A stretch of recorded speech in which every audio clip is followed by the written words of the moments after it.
Hello and welcome back to Tesla News. My name is Marian and I'm your host today, and I'm glad to have you back here on my channel with more news regarding Giga Berlin and a third shift. We're also going to look into issues with the Model Y performance, but just for a few cars here. And we also have news from China. So if you're new to my channel or you didn't subscribe yet and you do like my content here from Europe, do consider subscribing. I would really appreciate that. So let's look into Giga Berlin. We have here news from Drive Tesla Canada in this case that Giga Berlin is going to start with the third shift in December. To be honest, I've been writing back and forward sometimes and saying that my sources are saying something different in the past, and they have always said it is not true what I'm saying, so it's kind of a back and forward here. Just want to clarify, I do know the second source. I have one and they have one, and I know that this one is also saying different stuff than my one, but they are all in the same factory. So pretty much we have two sources saying different stuff. Just want to clarify that you know why this source is saying something different here.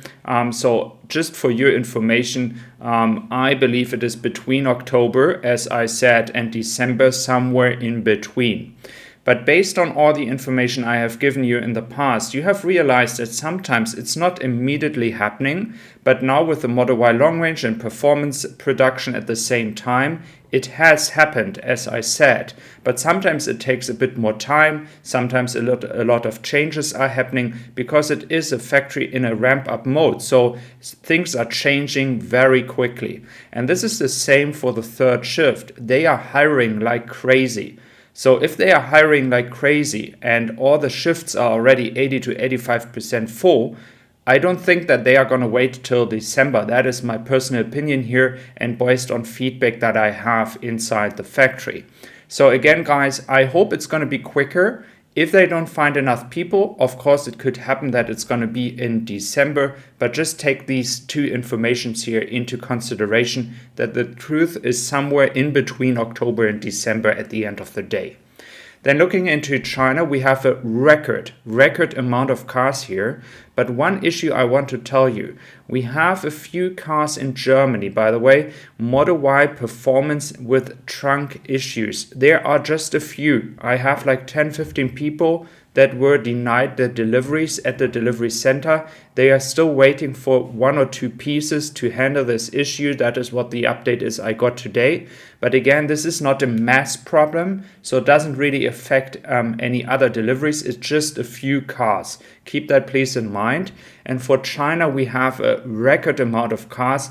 It's supposed to be over 10,000 cars being back here at the harbor. So this is really looking good, guys. And for the Australian market, the Asian vision is almost there. It is more than halfway down to Australia. So you guys must really get some more cars very soon.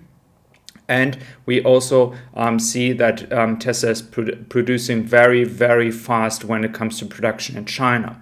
On the other hand, like with everything, there's kind of some risks here that we have as well in China. I mentioned that yesterday regarding the electricity and the power that Tesla needs. But this is for every single company in China. Indonesia really realizes the potential of having a factory, and I would actually prefer to have Indonesia as well as an alternative as a factory. So we are not so reliant on the Chinese factory in Shanghai, not because they do a bad job, but you all agree, I hope, that it is always good to differentiate and be a bit more independent and not too dependent on one country. It doesn't matter if it's in this case, for example, China or Germany or any other country. It's always good to have different locations to be able to produce and to be not too much dependent on one location. So Indonesia would be another great market with the battery supply being able to be produced there as well, because they have all the resources to make a battery production. Just reminding you regarding Australia, we're going to look into that now. We have as well the target here to boost EVs. So that is as well very bullish, should be getting even more demand as already happening. This is good news as well for Tesla. And so I do expect more shipments happening from Shanghai to Australia. So European people have to share the shipments with Australian people, Japan, as well. So you see a lot of cars here. It is pretty crazy how fast Tesla is moving here. Credit goes to Vuva, who is doing a great job. You can see the full video on his channel. So thank you very much for being here today. I really appreciate your time and have a good day.